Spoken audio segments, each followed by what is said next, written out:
What's up, future fighters? I'm back taking a look at the new Phoenix 5 event quest that's in the shop here with 50 tokens per day for 10 days, so a maximum of 500 tokens. Some very juicy rewards in the event shop to talk about. Some tips for you guys. Also discussing very briefly the biometric acquisition event, which is on now for the next 12 days. You absolutely want to take advantage of that in-game. And then a little bit of speculation, and I actually want to start off with the speculation because that's just kind of the degenerate plug that I am.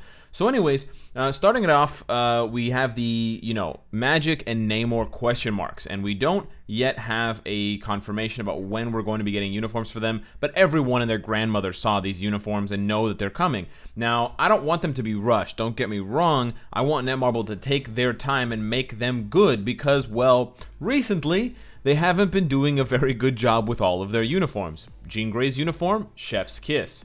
Spider-Man's uniforms, Chef's Butthole. So we can kind of see the difference, and we can kind of see a wide range of some of the uniforms, whereas some of them feature lots of skill changes and meaningful buffs that actually create new team-ups and create new scenarios. Some of the uniforms seem like a really, effortless copy-paste with a lot of flash on the front and on the back too, but pretty much nothing else. Nothing deep, something very, very shallow. We're talking, 10% fire damage on the passive type shallow changes. So, I'm not holding my breath, basically, for Namor and Magic, but we need to keep that in mind. Are they going to be pushed back to the next update? Are we going to get 2 back-to-back X-Men updates?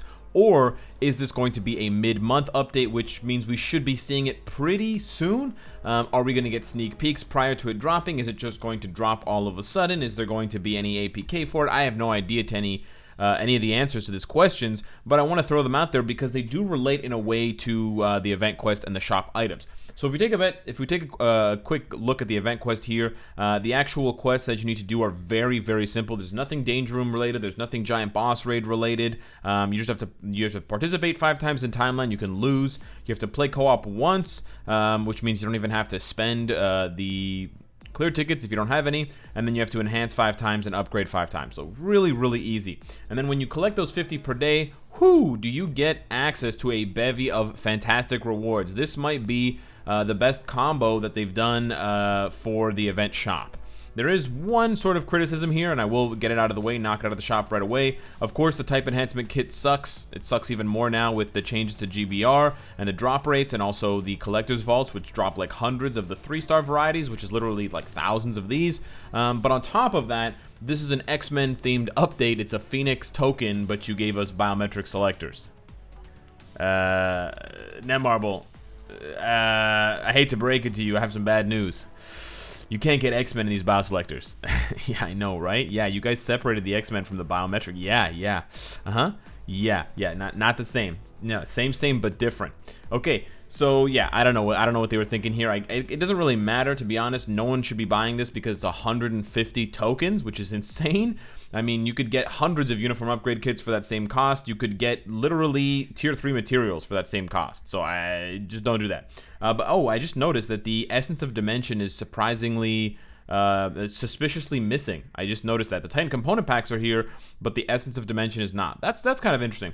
But anyways, moving on to the actual rewards. If you save up all 500 of your tokens, if you don't miss any days, if you don't forget to log in, if you actually play the game, which is honestly not that hard to do, you will be able to get up to 1 mega rank up ticket, a 6-star rank up ticket. Now, the 6-star rank up ticket is probably the best reward for early and mid-game players because it allows you to get another 6-star character. While they're not as good as tier 2s or obviously tier 3s, it's going to allow you to fill out your roster, get more Shadowland stages clears, get more World Boss Ultimate Strikers, and so on and so forth. So I do think that is the best option for those players, but you have to check your inventory first. In my case, I don't need it. I have 2 of the regular ones, and then I have a combination, if you look here, of another 4, because the one that I'm having the fewest number of tickets for is the 6-star, so I have technically 4 plus 2. I have 6 full mega rank up tickets. So in that light, with that idea in mind, you can also consider the 6-star, 5-star, and 4-star rank up tickets valuable as well. And they're also valuable depending on what you want to do. So we'll get into that right now. So I'm going to throw up the list of characters that I think would be good options if you have them at 1 or 2 stars for the mega rank up ticket. If you've got them at 3 stars, well, now you might consider saving a mega rank up ticket and trying to work them up with singular tickets like these 4, 5s, and 6s. But just to go through them very, very quickly, Weapon Hex is an amazing striker even at tier 1. It's all about that 4th skill, so she's really good and valuable for that. Namor, we just talked about him. He might be getting a uniform. Still a strong tier 1. If you can then work your way up to getting him to tier 2, he's a very valuable character. And then, of course, once you get him to tier 2, you don't need any more bios. You might for his uniform, but you won't need more bios, but you will want to get him to tier 3 because he's a monster at tier 3. Everybody knows why Luna Snow is good. Gambit is good at tier 1, although not as good. Rachel Summers, here's an interesting one. Very few people will be able to get an extra 5 Rachel Summers bios after the 5 they got this week. Maybe there's no one in the game, but just in case you were one of those lucky SOBs, yeah, it's not a bad idea to use a mega rank up ticket on her. Like Weapon Hex, you can just use her as a striker, but she's not a very valuable standalone character, so it's more about the rarity that entices people to use a mega rank up ticket on her, not her value. Let me just make that clear. Rare character, not a strong character, whereas Namor is rare and strong, so they're different.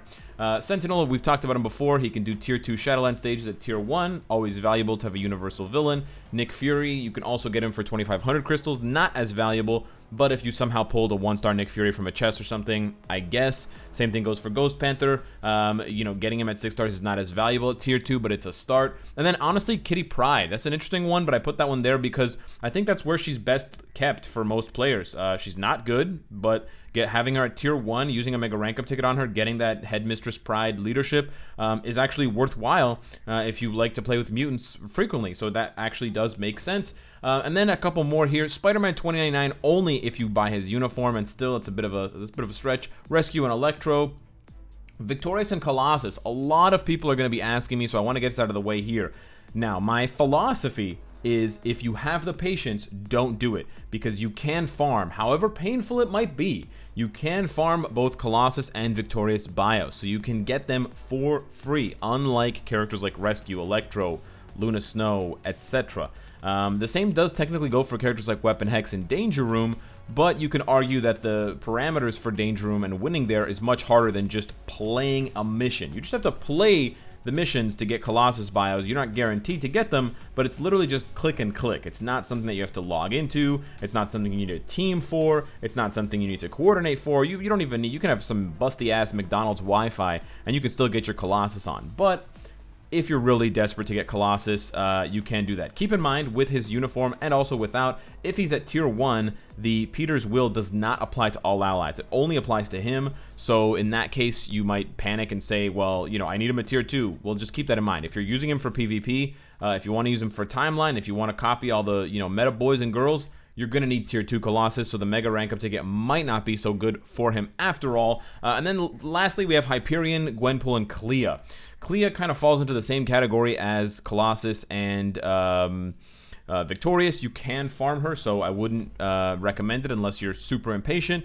And Gwenpool's situation, you're losing out on the hidden routes to farm her biometrics, but you can also farm her as a shifter. But if you're really desperate for that CTP, you know, getting her to 6 stars is going to shave off a lot of time. Is it worth it? I don't know. Depends on your roster, how impatient you are, how much you want that CTP, yada, yada, yada. And then in the case of Hyperion, you're just using it to get him to 6 stars. He's a good leadership, so there's something to consider there. But you're primarily doing it to save the 450 crystals so that you can get past stage 9 of the stage 9 challenges for Corvus. Because once you hit stage 9, the stage 10 challenges, one of them will be, you know, clear with Hyperion once, 3 times, and 5 times. You can always just pay 150 crystals per challenge to skip it, which is 450 crystals.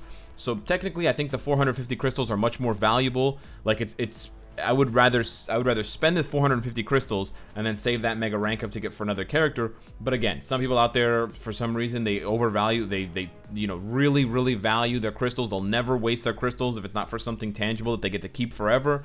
So spending their crystals to skip something doesn't appeal to them. And even if they're stuck with a 6-star Hyperion that can't do anything except be a leadership buff, to them that's more worthwhile. So those are the kind of the breakdown for the mega rank up tickets really quickly. Here are the don'ts for characters that just won't work at tier 1 with or without uniforms with the mega rank up ticket. Just don't even bother unless you can get them to tier 2. If you can get them to tier 2, it's a bit of a different story, but I don't want to cover that here because it's not technically part of this event shop. The rest of the rewards here for the event shop, of course, if you just need a singular rank up ticket, these are better offers because then you can spend the remainder of your tickets elsewhere. Like you could pick up a 6-star and a 4-star rank up ticket and still have 50 tokens left over. Everybody loves the CCF, although it's very expensive. It is 100 free CCF with an extra 100 tokens left over. So you could grab that plus the 4-star rank up ticket, which is nice, or you could do that plus 160 uniform upgrade tickets. So that's probably the best bet, is to combine something in here with this right here, because this is always going to be useful, although it is very easily farmable. Some people have a huge disparity, like a huge gap between their Essence of Dimension and their Titan component packs. Some people use these Titan component packs to sort of balance that out. I believe I'm around 4,500 and 3,000. No, I just purchased the pack recently, so I'm at 6,000 and 4,000. So there's still a gap of 2,000 there between the two. My numbers are really high because I just purchased the 5th stage of the relay that gives you 11,000 crystals. That's also why my crystals jumped up to 13,000. Full transparency there. I would not get the Titan selector or the Titan record selector. I think it's not a good offer. And then yeah, everything else in the shop here at the end I would not touch anyways. And then honestly, this one, it's the full 500 and it's only mythic, so it takes a uniform from legendary to mythic. I honestly don't think this is worth it unless you have a situation where you have a super premium character's uniform like Luna Snow's, and for some reason you have it at legendary and you can't get it to mythic. But generally speaking, this is a bad offer because it's really only for the bios. Everything else as part of a uniform's upgrade from legendary to mythic is very, very easy to farm. And these are always here, and you can get the ones that you like. You can get 300 for less than 250 tokens, so less than half of what you're paying, and you get the primary item to upgrade them. You need the Norn Stones and whatever, but that's how I see it. Finally, I want to discuss really quickly with you guys the purchases in the shop, the quest pack number 1 and the quest pack number 2. My general consensus is that quest pack number 2 is a worse offer, although it gives you more tokens. It's just more expensive, and you don't get a lot of crystals anyways. However, this one has a more competitive crystal amount because it's very close to the 3,700 crystals that you get from the offer for Agents number 2. So you can actually compare them because they're now side by side in the shop. This is one of the best offers in the game for just straight up crystals if you just want crystals. And so the other one has a pretty competitive amount. It's only missing 400, but then you get a 60 X gene selector to get you started on like Kid Omega or something like that. And then you also get the 350 tokens that you can then put towards, whatever it is that you need, but you just need to do the calculations ahead of time. It's basically a free 6-star rank up ticket. You can kind of look at it that way. Keep in mind, I'm of course only talking to the people who spend on this game regularly. If you're not a big spender, you should totally ignore these sales. They are not that good. They're still only like a 5 or a 6 out of 10, where the Stark Stash is like a 10 out of 10 type situation. I'm just talking to those players who are regular spenders. If you're not, don't feel bad. You can always grind up the regular way and get tons of rewards for free anyways. Just don't forget to log in. That's the only mistake you can make. Last but not least, we have the Epic Quest buffed things here, the buffed missions.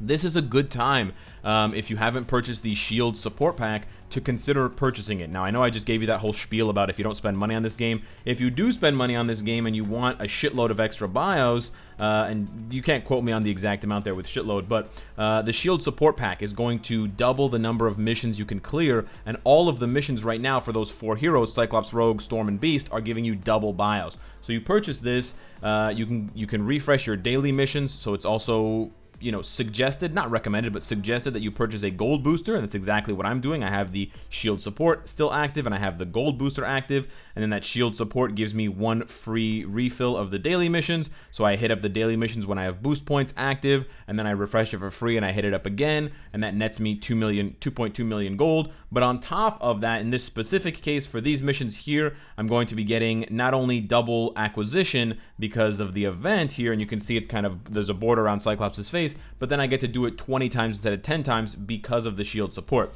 So just to give you an example of what this looks like, we hit this up and it's going to be giving us anywhere from 2 to 4 biometrics each time. So that was, I don't know how many bios, like 20 something. So let's check here. We have 201, and we're going to do this another 10 times because we have the shield support. And so our 201 bios now jumps up to, let's see what we have here, 225. So I farmed close to 50 bios just now on these missions. With the combination of the in-event buff, which everyone gets regardless of whether you're VIP 0 or not, which is right over here, and it's on for 12 days, which is a long time, and then that combines with my shield support. The nice thing here is that this event is on for almost the full duration of the shield support. It's 12 days here, and it's 14 days on the shield support, so I do think it's a good idea if you are a regular spender, if you have a bit of extra cash to throw around on a game and you don't want to spend it on coffee or other things, to consider it, because then that's a lot of bios you can use for someone like Silver Surfer, Thanos, Jean Grey, to get those up to level 60, get them up to level 70, get all those sacrificial bios and just put them into the Thresher, the Maw, to create XP for these super rare native tier 2s. So let me know what you guys think of the event. Let me know what you think of my advice. Subscribe if you enjoy the content. Thank you so much for watching. And of course, if you like what you see, I hope to see you again tomorrow. Take care.